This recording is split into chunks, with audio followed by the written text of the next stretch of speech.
20 minute 20 खबर में आपका स्वागत है। आपके साथ मैं हूं अभिषेक। हम अगले 20 मिनट में आपको देश दुनिया की 20 ऐसी खबरें बताने वाले हैं जो इस वक्त न केवल सुर्खियों में है बल्कि दिलचस्प और अहम भी है।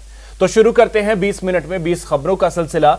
सबसे पहले देखते हैं राजस्थान की वो कौन कौन सी खबरें हैं जो इस वक्त अहम है।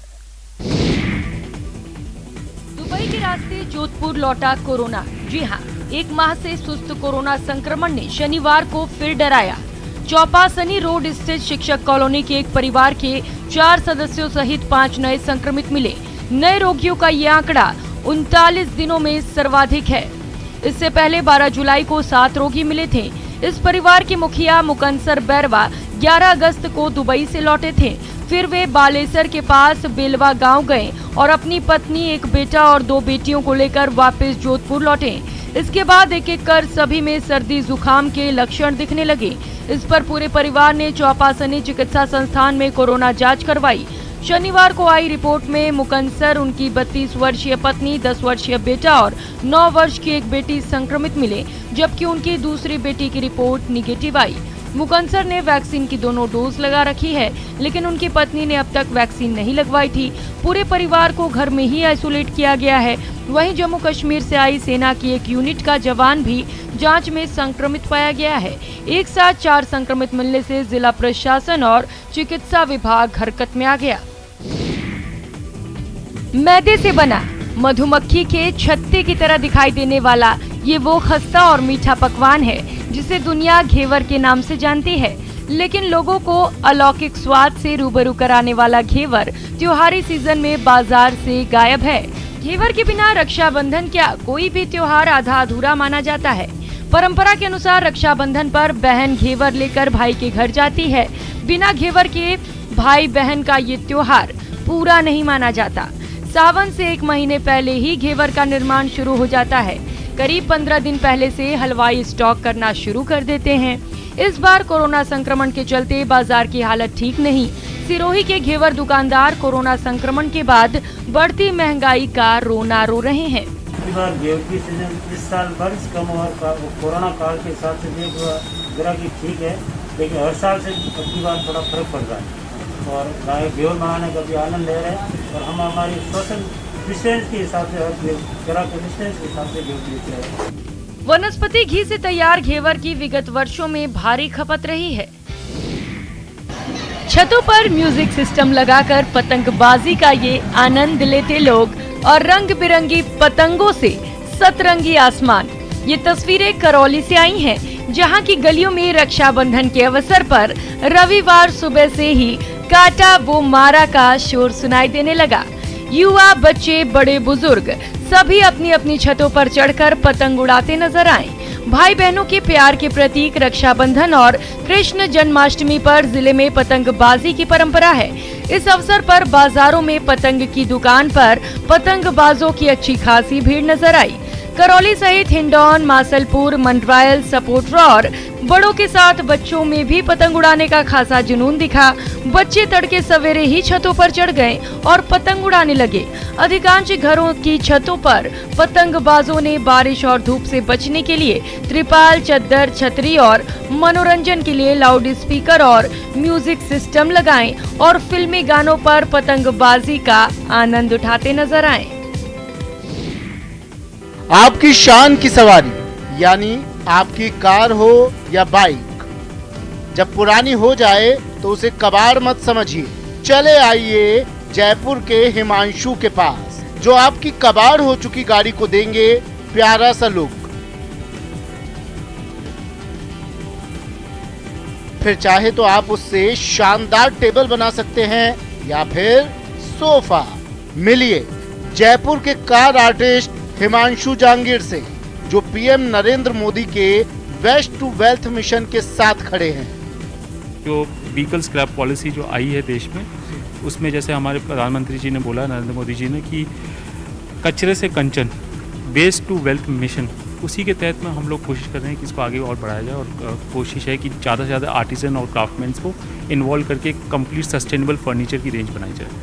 बीते 13 अगस्त को गुजरात में पीएम मोदी ने भारत की vehicle scrappage policy waste to wealth mission को लॉन्च किया था। हिमांशु उसी मिशन में सालों से लगे हैं। चलिए अब देख लेते हैं कुछ अन्य राज्यों की खबरें। पाकिस्तान में इलाज करा रही ये वो शातिर बदमाश हैं जिनकी इलाके में तूती बोलती थी, लेकिन यूपी पुलिस के सामने इनकी एक न चली। बस्ती पुलिस ने 3 एनकाउंटर में 6 बदमाशों को अरेस्ट किया है। 3 बदमाशों के पैर में गोली लगी है। 3 बदमाश मामूली घायल हुए हैं, जिन्हें पुलिस अरेस्ट कर थाने ले गई। एनकाउंटर के दौरान 3 पुलिसकर्मी भी घायल हुए हैं। सभी घायलों को जिला अस्पताल में भर्ती कराया गया है। मिली जानकारी के मुताबिक पैकोलिया और परसरामपुर थाना क्षेत्र में 80 और 60 हजार के अलग अलग लूट कांड में पुलिस को इनकी तलाश थी। मुखबिर की सूचना पर पैकोलिया थाने की पुलिस ने घेराबंदी की, जिस पर बदमाशों ने फायरिंग शुरू कर दी। पुलिस की जवाबी कार्रवाई में एक गोली एक बदमाश के पैर में लगी, जबकि उसके एक साथी को पुलिस ने अरेस्ट कर लिया। इस दौरान 4 बदमाश मौके से फरार हो गए। पुलिस ने इनका पीछा किया, परसरामपुर थाने को अलर्ट किया। परसरामपुर थाने की टीम ने घेराबंदी की। एक बार फिर पुलिस और बदमाशों के बीच मुठभेड़ हुई। यहां भी मुठभेड़ में एक बदमाश घायल हुआ। पढ़ाई के साथ पार्ट टाइम चोरी भारी पड़ी और सरगना समेत शातिर दबोच लिए गए। तस्वीरें यूपी की हैं। फतेहपुर में एसओजी टीम ने बाइक चोरी करने वाले एक शातिर गिरोह का पर्दाफाश किया है।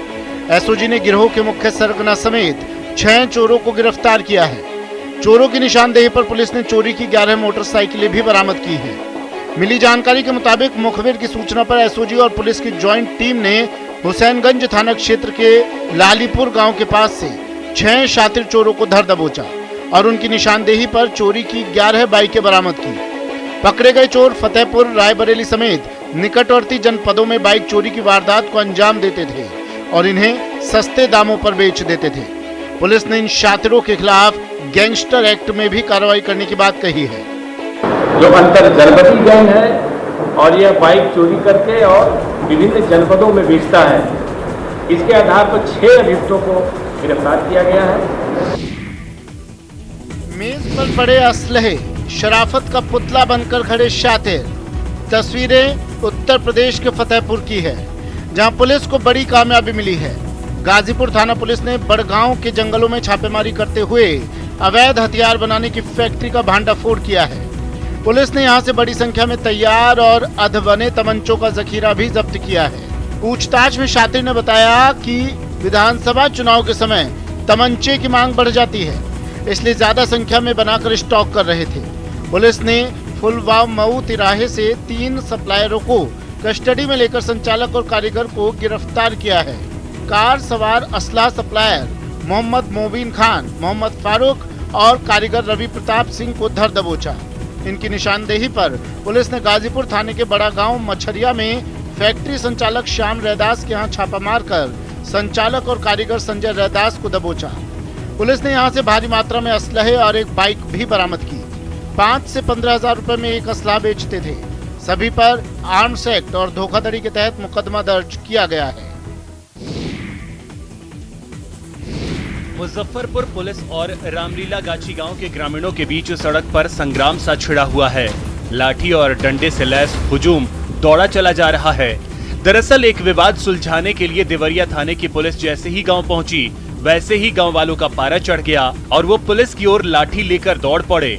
उन्हें रोकने के लिए देवरिया थाने के जवान सड़क पर उतरे, लेकिन जैसे ही उग्र हुजूम वहां पहुंचा, पुलिस ने सड़क पर खड़े ठेले को ढाल बना लिया। तभी गुस्से से आग बबूला भीड़ और पुलिस के बीच रस्साकशी छिड़ गई। आखिरकार भीड़ का गुस्सा भारी पड़ा और पुलिस के हाथों से छूटा ठेला सड़क किनारे पलट गया। ये देखिए, फिर तो जवान जैसे ही कमजोर पड़ते दिखे, वैसे ही इन ग्रामीणों का जोश और हाई हो गया। और फिर देखिए क्या हुआ। लाठीधारियों की भीड़ दौड़ाने लगी और देवरिया थाने के जवान जान बचाकर भागने लगे। आगे आगे पुलिस के जवान भागे जा रहे थे, जिन्हें पीछे से उग्र लाठीधारियों की फौज दौड़ाई जा रही थी। घर में तोड़फोड़ और कार पर पत्थरबाजी।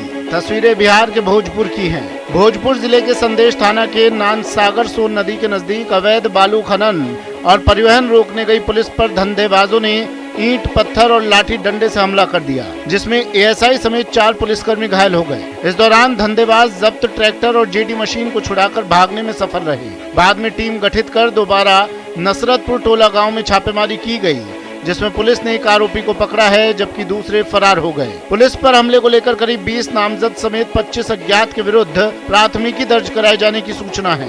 दूसरी ओर ग्रामीणों ने पुलिस पर ज्यादती करने और घरों में तोड़फोड़ किए जाने का आरोप लगाया है।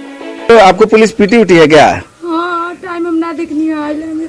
पुलिस आके घर के कमारी तमारी सब पीट के, 4 चक्का फरचक्का सब पीट के कि आप लोग बालू पे काम करते हैं। हम बोले कि देखिए 4 चक्का बालू लगता है, ये सब हम बोले लगा। बहुत मारपीट किया, बक्सा तक्सा तब तोड़ दिया, पंखा तंखा अलमारी। गलियां और रास्ते सामान्य होने का प्रयास कर रहे हैं, लेकिन इन गलियों, इन सड़कों पर निकली इंसानियत की अर्थी से झारखंड स्तब्ध है। सभ्य समाज परेशान है। दुमका जिले के रानीश्वर थाना क्षेत्र की इन्हीं गलियों में एक महिला को निर्वस्त्र कर जूतों की माला पहनाई गई, उसे सार्वजनिक रूप से घुमाया गया। पुलिस ने 19 अगस्त की शाम महिला के बयान पर 2 महिलाओं समेत 12 लोगों के खिलाफ प्राथमिकी दर्ज की और अगले दिन 6 लोगों को गिरफ्तार कर लिया। मिली जानकारी के मुताबिक मसानजोर थाना क्षेत्र की रहने वाली महिला की शादी रानीश्वर के एक गाँव में माणिक मिर्धा से हुई थी। 6 महीने पहले कथित तौर पर माणिक और कुलगू गाँव की एक विवाहित महिला के बीच प्रेम हो गया और 1 महीने पहले महिला माणिक के साथ पश्चिम बंगाल चली गई। 18 अगस्त की शाम दोनों वापस गांव लौटे थे। इस पर माणिक की पत्नी और घर के दूसरे लोगों ने महिला को पकड़ लिया। पहले उसकी जमकर पिटाई की, फिर उसे निर्वस्त्र कर गले में जूतों की माला पहनाकर उसे गांव में घुमाया। पीड़ित महिला का आरोप है कि उसके पास से 25,000 रुपए भी छीन लिए गए। बाकी आरोपियों की गिरफ्तारी के प्रयास जारी।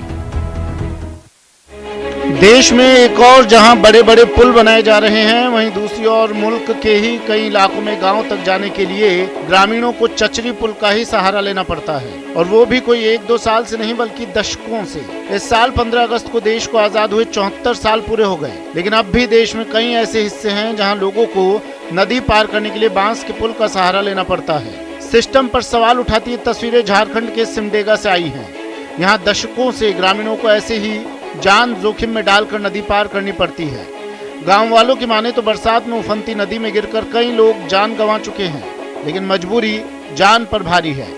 एक बार फिर सुन लीजिए, बानो प्रखंड के अंतर्गत गिरदा के गेनमेर पाहन टोली में आज भी लोग लकड़ी से बने पुल से पार करने को मजबूर हैं। इन गाँव में रहने वाले लोग कई सालों से सरकार से नदी पर पुल बनाने की गुहार लगाते आ रहे हैं, लेकिन अभी तक उनकी सुनवाई नहीं हुई। इसी पुल से आते जाते हैं। हाँ, डर लगता है कि नहीं? डर लगता है, बहुत खतरा है, बहुत सब गिरा है। लेकिन भी आप लोग इसी से क्यों जाते हैं? रास्ता नहीं है तो। झारखंड की उपराजधानी दुमका तीसरी आंख से ओझल हो चुकी है। ऐसा नहीं कि शहरी क्षेत्र के चौक चौराहों पर सीसीटीवी नहीं लगे हैं, सीसीटीवी हैं, लेकिन ज्यादातर खराब हैं, दिखावटी, अनाड़ियों को डराने के लिए। लेकिन अपराधी सीसीटीवी की असलियत से वाकिफ हैं, इसलिए आए दिन बेपरवाह होकर आते हैं और वारदात को अंजाम देने के बाद बड़े इत्मीनान से फरार हो जाते हैं, जबकि पुलिस अंधेरे में तीर मारती रह जाती है। ये हाल तब जब जेएमएम सुप्रीमो शिबू सोरेन या फिर मुख्यमंत्री हेमंत सोरेन या मुख्यमंत्री के भाई वसंत सोरेन दुमका से आते हैं। बावजूद इसके सुरक्षा व्यवस्था खस्ता हाल है। हालत ये है कि पुलिस को सबूत के रूप में दुकानदारों की तरफ से लगाए गए सीसीटीवी का सहारा लेना पड़ता है। इससे साबित होता है कि शहर की सुरक्षा को लेकर दुमका पुलिस कितनी लापरवाह है। लिहाजा शहर की सुरक्षा राम भरोसे है। ऐसी स्थिति में संताल परगना का मुख्य केंद्र होने के नाते चारों तरफ से लोग आते हैं, कोर्ट कचहरी, बस स्टैंड वगैरह। तो सुरक्षा के दृष्टिकोण से बस स्टैंड वगैरह है, कचहरी कैंपस है, टावर चौक है। कहने का मतलब है कि मुख्य जो चौक चौराहों पर ये बहुत ही अति आवश्यक हो जाता है। देवघर में नवनिर्मित हवाई अड्डा अभी चालू नहीं हुआ है, लेकिन राजनीति उड़ान भर रही है। इस एयरपोर्ट का नामकरण पहले से ही अटल बिहारी वाजपेयी के नाम पर हो चुका है, लेकिन अब इसमें बदलाव की मांग उठ रही है। मुख्यमंत्री हेमंत सोरेन ने हवाई अड्डे का नाम बाबा बैद्यनाथ करने की मांग की है। अब संथाल विद्रोह के नायक सिधो कान्हू के वंशज ने अपनी मांग जग जाहिर की है। वे चाहते हैं कि सिधो कान्हू के नाम पर हवाई अड्डा हो। दरअसल 17 सितंबर को पीएम नरेंद्र मोदी देवघर एयरपोर्ट का उद्घाटन करने वाले हैं। देवघर एयरपोर्ट के शुरू होने से इस इलाके में धार्मिक जगहों के साथ साथ आर्थिक विकास में तेजी आएगी और बाबा वैद्यनाथ के भक्तों को भी सुविधा होगी। इस नामकरण की राजनीति की गेंद अब केंद्र सरकार के पाले में है, उसे ही निर्णय लेना है। भारतीय फार्मास्यूटिकल कंपनी जाइडस कैडिला की कोरोना वैक्सीन जाइकोव डी को DGCI ने इमरजेंसी यूज के लिए अप्रूवल दे दिया है। ये दुनिया की पहली DNA बेस्ड वैक्सीन है। इसे 12 साल और उससे ज्यादा उम्र के बच्चों और बड़ों को लगाया जा सकेगा। जाइकोव डी एक निडल फ्री वैक्सीन है। ये जेट इंजेक्टर से लगेगी। जेट इंजेक्टर का इस्तेमाल अमेरिका में सबसे ज्यादा होता है। बहरहाल निडल फ्री वैक्सीन का सबसे पहला फायदा तो यही है कि इसे लगवाने वाले को दर्द कम होता है, क्योंकि ये आम इंजेक्शन की तरह मसल के अंदर नहीं जाती। दूसरा फायदा ये कि इससे इन्फेक्शन फैलने का खतरा निडल वाले इंजेक्शन की तुलना में काफी कम होता है। जाइकोव डी का दूसरा डोज पहले डोज के 28 दिन बाद लगाया जाएगा, वहीं तीसरा डोज पहले डोज के 56 दिन बाद लगेगा, यानी हर डोज में 4 हफ्ते का अंतर रहेगा। जाइडस कैडिला एक साल में 24 करोड़ डोज के उत्पादन की बात कह रही है। झारखंड समेत पड़ोसी राज्यों के लोगों के लिए राहत की खबर है। 24 अगस्त से देवघर स्थित एम्स में OPD सेवा शुरू हो जाएगी। भारत सरकार के स्वास्थ्य मंत्रालय ने OPD सेवा के लिए उद्घाटन की तिथि तय कर दी है। 24 अगस्त को सुबह 10 बजे केंद्रीय स्वास्थ्य मंत्री मनसुख मंडाविया वर्चुअली OPD का उद्घाटन करेंगे। OPD में कुल 40 कमरे हैं। मरीजों के बैठने के लिए वेटिंग हॉल में सेंट्रलाइज्ड AC की व्यवस्था भी है। वेटिंग हॉल में एक साथ 80 रोगियों के बैठने की क्षमता है, जबकि OPD परिसर में मरीज के परिजनों के लिए बैठने की सुविधा है। OPD तक आने के लिए कैंपस में नई सड़क तैयार की गई है। OPD में 16 विशेषज्ञ डॉक्टरों के चैम्बर बनाए गए हैं। पैथोलॉजी के सारे इक्विपमेंट सेटअप कर दिए गए हैं और 15 इमरजेंसी बेड भी लगा दिए गए हैं। बेड तक ऑक्सीजन प्लांट से पाइप को भी कनेक्ट कर दिया गया है। अमृत फार्मेसी के साथ एम्स प्रबंधन ने MOU साइन भी किया है। उद्घाटन कार्यक्रम में मुख्यमंत्री हेमंत सोरेन को भी आमंत्रित किया गया है। एक बार हैदराबाद में पूरा चेकअप हुई, से चेकअप हुई बाद में ना बोलिस मोला डॉक्टर हाँ खुशी से देता कि कोई दबाव देता, मैं कोई दबाव नहीं देता। मोर आदमी हम मैं खुद बोले कि हम देवो अपन भाई अपन। सुन लिया, बहन ने किडनी देकर बचाई भाई की जान। सचमुच भाई बहन का रिश्ता सबसे अनूठा होता है। कलाई पर राखी बंधवाते हुए हर भाई अपनी बहन को सुरक्षा का वचन देता है, लेकिन जरूरी नहीं कि हर बार भाई ही बहन की रक्षा करे। जब बात भाई की जिंदगी बचाने की हो तो बहनें भी पीछे नहीं रहती, भले उसे भाई को नया जीवन देने के लिए अपने शरीर का कोई अंग ही दान करना पड़े। ऐसे कई मामले आ चुके हैं जिनमें बहनों ने रेशम की इस डोर की लाज रखते हुए भाइयों की जिंदगी बचाई है। मामला छत्तीसगढ़ के कवर्धा का है। कवर्धा के रहने वाले राजकुमार आनंद ठाकुर की दोनों किडनियां छोटी हो गई थी। उसे तत्काल किडनी की जरूरत थी। परिवार वालों के अलावा किसी से उम्मीद नहीं थी। पत्नी की किडनी मैच नहीं हुई, लेकिन बहन की किडनी मैच हो गई। बहन ने किडनी देने में 1 मिनट की देरी भी नहीं लगाई। संयोग ये था कि जिस दिन बहन ने भाई को किडनी दी वो दिन रक्षाबंधन का था। रास्ता तो कुछ नहीं दिख रहा सर, कोविड की वजह से अब भाई लोग से तो मिलने दिया नहीं जा रहा है, बस राखी अंदर जा रहे हैं। कोरबा जेल के बाहर अपनी आंखों में आंसू लिए खड़ी ये वो बहन है जो एक बार अपने भाई की कलाई पर राखी बांध नहीं सकी। कोरोना के घटते संक्रमण के बाद ये इस बात का इंतजार कर रही थी कि अधिकारी उस तक आएंगे और कहेंगे कि जाइए आप अपने भाई को देख लीजिए और उसे राखी बांध दीजिए, लेकिन सारी हसरत धरी की धरी रह गई। वो इस बात से अपने दिल को बहलाने की कोशिश कर रही है कि वो जेल में बंद अपने भाई को राखी नहीं बांध सकी तो क्या, उसकी राखी उसकी मिठाई तो भाई तक पहुंच गई है, लेकिन राखी पहुंचाने और भाई की कलाई पर राखी सजाने में बड़ा फर्क है। इस फर्क को एक बहन ही महसूस कर सकती है। रक्षाबंधन में सभी बहनों को उनसे बात कराया जा रहा है फोन से, और जो भी राखी लेकर आ रहे हैं बहन लोग अपना नंबर दे रहे हैं, तो उनसे हम लोग बराबर बात करा रहे हैं। भाई बहन के पावन प्यार का त्योहार रक्षाबंधन की शुरुआत उज्जैन के महाकाल मंदिर से शुरू हुई। कल सुबह भस्म आरती के दौरान पुजारी परिवार की महिलाओं ने बाबा महाकाल को राखी अर्पित की। इस मौके पर महाकाल को 21,000 लड्डुओं का भोग भी लगाया। लोक मान्यता में महाकाल उज्जैन के राजा हैं, इसलिए हिंदू धर्म के प्रमुख त्योहार सबसे पहले महाकाल मंदिर में मनाए जाते हैं। श्रावणी पूर्णिमा पर रविवार को रक्षाबंधन का त्योहार भी यहीं से शुरू हुआ। पुजारी संजय पुजारी के मुताबिक रविवार को राखी पर सुबह 4 बजे होने वाली भस्म आरती में बाबा का सबसे पहले पंचामृत से अभिषेक कर आकर्षक श्रृंगार किया गया। इसके बाद नैवेद्य में 21,000 लड्डुओं का भोग लगाया गया, जिसके बाद बाबा महाकाल को पंडित पुजारी के परिवार से आई महिलाओं ने चांदी की राखी अर्पित की, साथ ही 2 छोटी राखियां भी बांधी। आज सुबह बाबा महाकाल की होने वाली आरती में कोविड के कारण आम श्रद्धालुओं को प्रवेश नहीं मिला। आपको बताते चलें कि श्रावणी पूर्णिमा पर श्रावण मास का समापन होता है। श्रावण में पूरे माह उपवास करने वाले भक्त इस दिन लड्डू का प्रसाद ग्रहण करने के बाद ही पारण करते हैं। चांदनी रात में ताज का दीदार। रोमांस और रोमांच के लिए अब रात को भी ताज का दीदार किया जा रहा है। जी हां, 1.5 साल बाद एक बार फिर चांदनी रात में ताज का दीदार करना मुमकिन हो गया है। उत्तर प्रदेश में कोरोना प्रतिबंधों में ढील के बाद ऐतिहासिक स्मारक ताजमहल को सैलानियों के लिए रात में खोल दिया गया है। कोरोना महामारी के बाद लॉकडाउन के कारण इस ऐतिहासिक स्मारक को पिछले साल मार्च से रात के समय पर्यटकों के लिए बंद कर दिया गया था। आपको बता दें कि ताज के नाइट व्यू के लिए 3 स्लॉट बनाए गए हैं। पहला स्लॉट 8:30 बजे से 9 बजे, दूसरा 9 बजे से 9:30 बजे और तीसरा रात 9:30 बजे से 10 बजे के बीच होगा। ताजमहल के नाइट व्यू के लिए टिकट व्यवस्था पहले की तरह ऑनलाइन है। बहुत टाइम बाद खुला है, 2 साल हो गए हैं लगभग, और थोड़ा मून लाइट में थोड़ा अच्छा दिखता है और जो दिन में देखने में और नाइट का कुछ ज़्यादा ही एक्सपीरियंस रहता है।